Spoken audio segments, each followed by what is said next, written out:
Bonjour ou bonsoir chers auditeurs et chères auditrices, de notre web radio R212. Mustapha Sohimi, en sa qualité de chroniqueur invité, partage son analyse et ses réflexions avec vous dans cet article intitulé Quand lire dissèque le positionnement global du Maroc à l'international. Le voici en podcast, spécialement pour vous. Mustapha Sohimi débute son propos en soulignant l'importance du dernier rapport de l'Institut Royal des Études Stratégiques, IR, ainsi. La 12e édition du tableau de bord stratégique, récemment publié par l'Institut Royal des Études Stratégiques IR, est un document précieux, qui examine le positionnement du Maroc à l'international dans les domaines économiques, social, culturel, environnemental et politique. Que faut-il retenir de sa lecture ? L'Institut Royal des Études Stratégiques IR vient de publier le rapport annuel sur le tableau de bord stratégique. Cette 12e édition est un document utile, précieux même, sur l'appréhension et le suivi de l'évolution du positionnement du Royaume à l'international dans les domaines économiques, social, culturel, environnemental et politique. Le rapport fourmille d'informations quantitatives nécessaires, incontournables, pour décider et mettre en œuvre les politiques publiques. Dans le détail, elle se décline autour de 189 indicateurs stratégiques, groupés suivant 5 piliers, gouvernance, human-centrique, nature-centrique, planétarisation et exponentialité. Les informations exploitées proviennent quant à elles de plusieurs sources, internes, HCP, Office d'échange, Banque Al-Maghrib, département ministériel, et international, Banque mondiale, FMI, OCDE, PNUD, OMS, FAO. Dans sa présentation, Mohamed Tafik Mouline, directeur général de l'IR, estime que le Maroc jouit d'un positionnement favorable dans certains domaines, intermédiaire dans d'autres et non approprié pour un dernier lot. Le chroniqueur met en lumière l'approche méthodique adoptée par l'IR dans ce rapport, en explorant le premier pilier de l'analyse en disant. Pour ce qui est du premier pilier, référence est faite à des risques existentiels, des droits humains et des biens communs. L'on y relève aussi l'amélioration du positionnement international du pays en matière de participation à la gouvernance mondiale. Un statut de partenaire crédible, illustré notamment par ses facteurs, stabilité politique et sécuritaire, engagement en faveur de la paix et de la sécurité internationale, implication dans la promotion du développement durable dans la région et statut de puissance attractive. Le Maroc est le 11e plus grand contributeur aux opérations de maintien de la paix de l'ONU. La résilience globale traduit, elle, un rang intermédiaire, face au risque des catastrophes naturelles, tremblements de terre, inondations, incendies. Ainsi qu'à la vulnérabilité en termes d'accès aux chaînes d'approvisionnement. Il faut y ajouter le score moyen de l'indice Fragile State, par suite de certains facteurs, hausse des flux migratoires, fuite des cerveaux, inégalité de développement économique.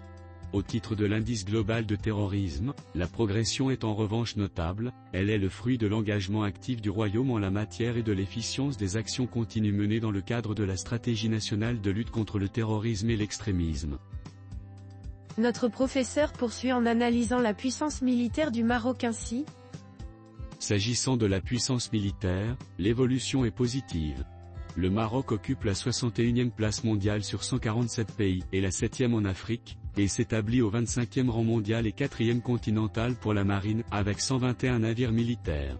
Les dépenses militaires sont également notables, dictées par le programme de modernisation des forces armées royales, phare, et le renforcement des capacités de défense de l'intégrité territoriale contre les menaces. En pourcentage du PIB, elles ont été de 3,3% pour la période 2002 à 2011 et de 3,64% pour les années 2012 à 2023. Sur la question de la démocratie et de l'état de droit, Mustapha Sohimi note des avancées notables de cette manière.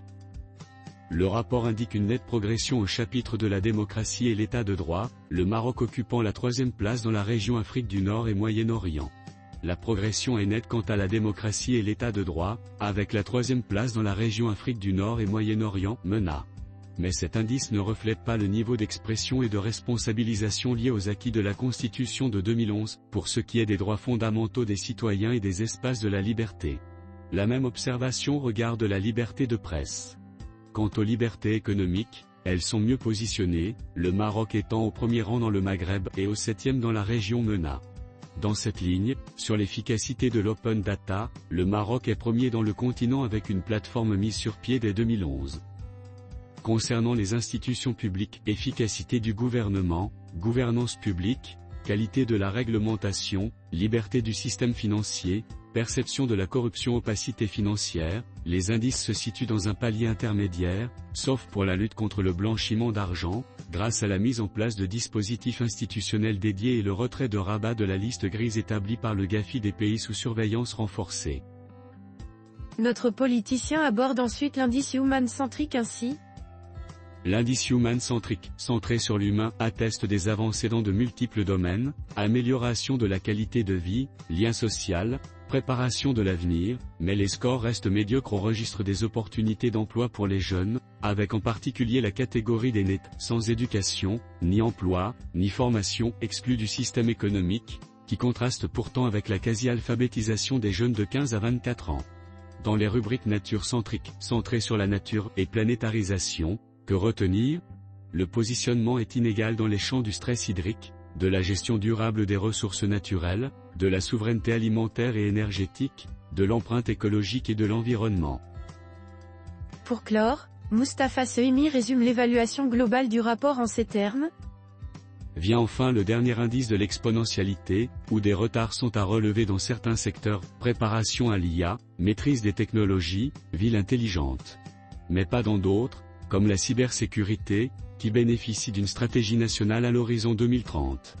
Surtout, les indicateurs macroéconomiques restent préoccupants, un taux d'endettement à 71% du PIB, un déficit du compte courant de 2,4% pour la période 2019 à 2023, un taux de couverture de la balance commerciale de 60% et des réserves de change de 5 mois et demi d'importation. La stabilité du cadre macroéconomique demeure toutefois un atout important, avec un taux d'investissement de 28%, une bancarisation en progrès, 53% des citoyens et un capital immatériel représentant les 3/4 de la richesse globale. Et pour conclure, cette évaluation globale, un fort degré de confiance à l'égard des institutions et un lien social renforcé. Chers auditeurs et chères auditrices de la Web Radio R212, merci d'avoir été à l'écoute de ce podcast, et d'avoir partagé ce moment d'analyse et de réflexion. Votre présence et votre fidélité sont notre plus belle récompense. À très bientôt pour de nouveaux contenus captivants, si vous le voulez bien. Avec toute notre gratitude, l'équipe de R212.